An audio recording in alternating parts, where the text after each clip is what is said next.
People stood in long lines, not to withdraw their money, but to desperately give it to this one man because he promised them insane returns. And you know the crazy part? He actually gave them those returns. In reality, however, there was no investment that was happening. It was all a scam. Some people made money, but most of these investors were actually just victims who lost all their hard-earned money. And the man that was behind this scam became obnoxiously rich. And now, long after his death, he continues to remain popular because of this one scam that he took to the entire world. This man was Charles Ponzi. My name is Aditya Iyengar, CFA, and today on Personal Finance TV, I am going to explain the science behind Ponzi schemes and how you can make sure you do not fall for them. Because you know what? They are still just as prominent. Let's say a person comes to your door and he asks for 100 rupees and he promises you that within 1 week he can turn this 100 rupees to 1000. You would simply ask him, bro, what have you smoked? These kind of investment returns only happen in dreams. But the reality was Charles Ponzi actually went door to door and made such promises. And the worst part was people believed him. The only reason why people believed Ponzi was because he was great at the science of marketing. And to understand how this scam works and how it all started for Charles Ponzi, you need to go back to his childhood. Now, Charles Ponzi wasn't exactly lucky. You see, he was born in the 1800s and the families that came before him, about 3 to 4 generations, were very well-to-do. His grandparents, his great-grandparents, but his parents didn't have that sort of luck. They were both middle class and they made average money. Now, Ponzi absolutely despised it. He wanted a lavish, luxurious life and he wanted to taste that each and every step of his life. Which is why when Ponzi went to college, with whatever little money he had, coupled with the inheritance that he got, he used it all up to just go to casinos, fancy restaurants and drink the most expensive wines. Even though Ponzi wasn't rich, he wanted to feel rich. And in the pretense of showing people that he wasn't broke, he actually went broke. Like every downfall story in the movies, nothing was going right for him. He went broke, he failed all his classes, he dropped out of college and he returned home. This is when his parents told him, why don't you try your hand at immigration? Because this was a time when immigration was booming for young Italians in the United States. They went to the US and they returned wealthy. Ponzi and his family saw that and they thought, why don't you give it a shot? So now Charles moved to the United States and started working menial jobs. He waited tables, he worked at construction sites, and oftentimes he got fired at all these places. Why? Because his greed for luxury did not die. He would often steal at these places and use that money to gamble. He would use that money to dine at fancy restaurants.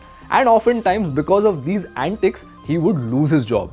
Now, after working all these menial jobs, Ponzi finally got a break at a white-collar job. He got a position at a bank in Canada. When he went to this bank, he discovered that the head of that bank was busy defrauding the customers. What this person would do is take money from the account of one customer to pay another customer off. And in the middle, he would keep his own cut. Now, when Ponzi saw that, he thought there was an opportunity to make money here. Because even if he got caught, the head of the bank would be arrested. Now, before Ponzi could do anything, the Canadian police discovered that there was something fishy with this bank. When this happened, the head of the bank fled the country. So now Charles thought that the bank is about to shut down. Why don't we do a last hurrah? This is when he forged a fake check and he tried to get some money from the bank, but he was caught. When this happened, Charles had to go to jail for 3 years. He dreamt of taking the money that would come with the fake check, fleeing to the US and starting a new business. But unfortunately, it didn't work for him. As soon as he got out of prison, he still did not have any money. No money, no job, and a criminal record, which made it even more difficult to get hired. So now Charles thought, why don't I go back to the US, but this time along with a couple of illegal immigrants. I'll smuggle them across the border and make some money in the process. But guess what? He got caught yet again. In spite of being caught multiple times, losing several jobs, Charles still did not want to make an honest living. Finally, after spending 2 more years in jail, Ponzi got out and now his life was turning around because this time he got a job at an export-import company. He worked there as a clerk and he slowly got promoted. He also got married. But his yearning for luxury still did not go away. He wanted to make it big and he wanted to get there fast. So he once again started looking at avenues to make more money. Now, thankfully, he had a lot more stability at this point and he was looking at legal avenues. So he started his own export-import business, which once again failed miserably. Things weren't working out for him. Then he thought, why don't I start a business magazine? I'll charge money from various businesses to advertise in this magazine, and I'll make sure that every single person in this country reads this magazine. Now, back in the day, newsletters weren't as popular because emails didn't exist to begin with. This is when Ponzi realized that printing a magazine is an extremely expensive affair and he went broke doing that. But this is where came the turning point and Ponzi realized that he could make a killing scamming people. A company in Spain was actually interested in his business magazine and they replied to the letters that he had sent them long after his business had even shut down. Now the thing was, when they sent him this letter, they used an IRC, which stands for an International Reply Coupon. This is what led to the great Ponzi scheme. So back in the day, people communicated with each other with the help of letters. Now let's say you wanted to send a letter to an other country, you would require a postage stamp of that country. Now what an International Reply Coupon did was that it helped you buy postage stamps in any country. Think of it as sort of a forex instrument which helps you transact in postage stamps across countries. Now Ponzi made an observation. Let's say you bought an International Reply Coupon for 20 rupees. Then you exchange this International Reply Coupon for a postage stamp. And you go and sell this postage stamp in the market, you could probably sell it for 21 or 22 rupees. Meaning, you buy something for 20 and sell it for 21 or 22. This price difference was very little, but this was virtually risk-free. In finance, we call this arbitrage. Different markets operate differently, and because of time differences, currency differences, there is always some price difference in each of the markets.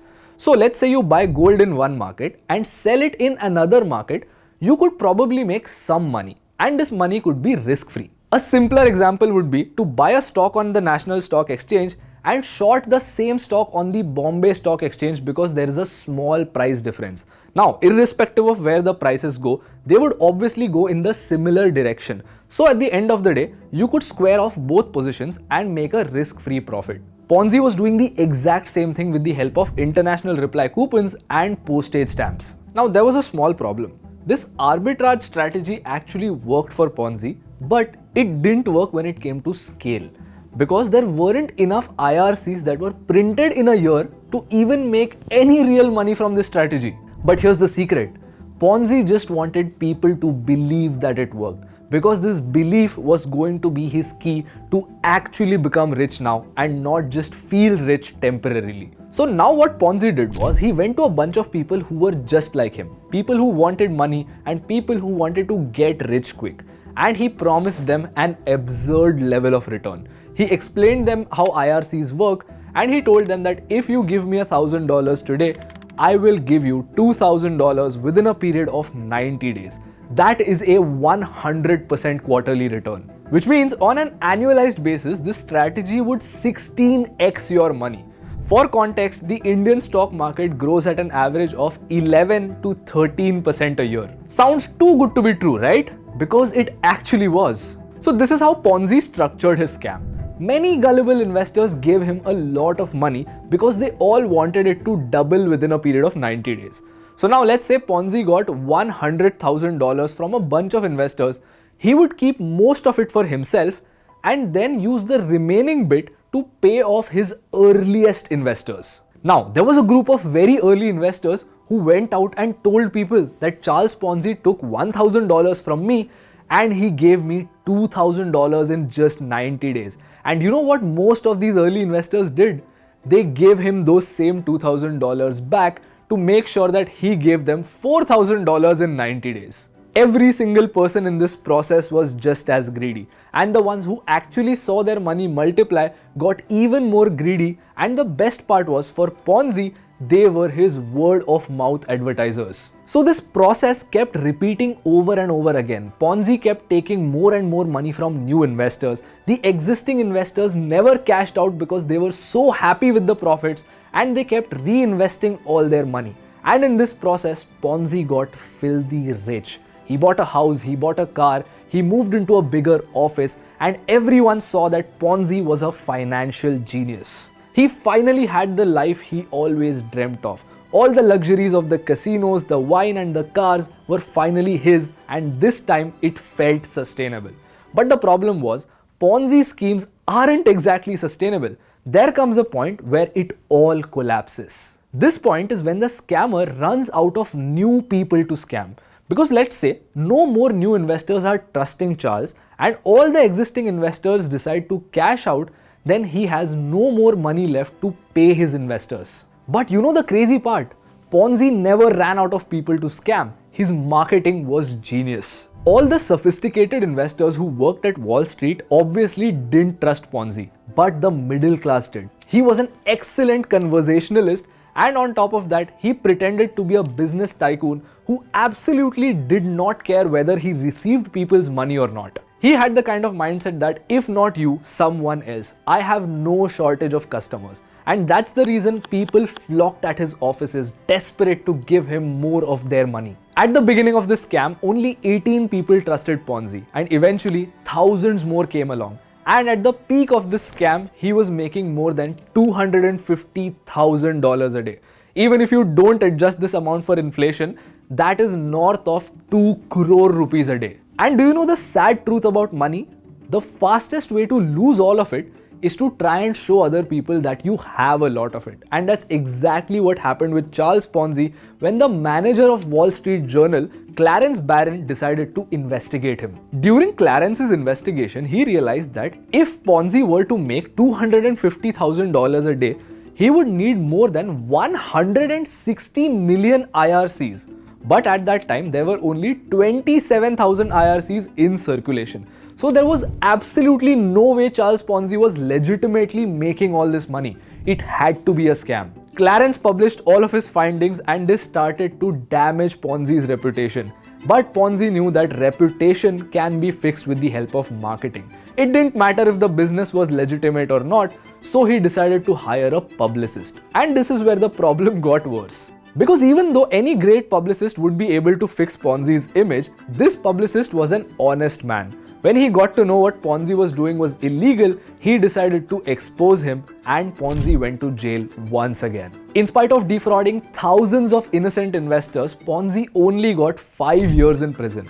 As soon as he got out, he moved to Florida and started this scam once again. But this time it didn't last long and he got arrested yet again. This time he got 7 years in jail and he was kind of living a life where he wanted to do anything except an honest day's work to make money. As soon as he finished his sentence, he got divorced and the US government said that it's too dangerous to have someone like Charles Ponzi in our country, so he also got deported back to Italy. Long after his death, Ponzi scams still exist. They happen every single day.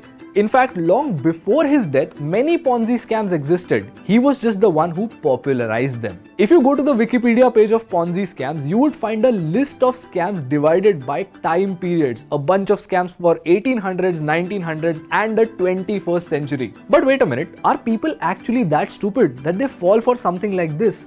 Trust me, even Wall Street has fallen for something like this. There used to be a scammer named Bernie Madoff who did the exact same thing in a time like the 21st century. He had all of Wall Street confused. He used to be the chairman of Nasdaq and he told investors that I have this crazy strategy which gives insane amounts of returns, so give me your money. Investors gave him $65 billion and what happened? It all went bust. The biggest point that I'm trying to make is that every time a person tells you that these crazy returns are possible, and if it sounds too good to be true, that's because it actually is too good to be true. If you learned something new today, subscribe to Personal Finance TV and I'll see you in the next one.